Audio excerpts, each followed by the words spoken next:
A trip to the Gondwana Canyon Park in the Karas region offered participants more than just a 4x4 and camping weekend.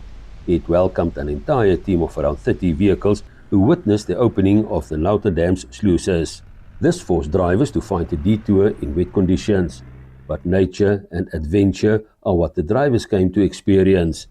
And according to Land Rover Owners Namibia, Henry Bischoff, drivers value protecting the environment. Well, every event has its different officials.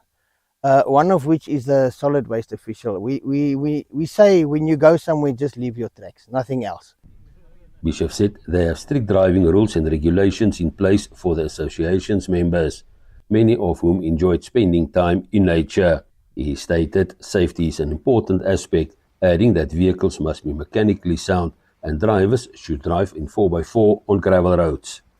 You can select 4x4 high, and you can travel at speeds of 100 plus in 4x4 high. What the reason is, all four wheels have got traction, and you've just got much better control over the vehicle. Bischoff said the southern Namibia's natural beauty is often overlooked by travelers to the Karas region, which is why they decided to visit the area.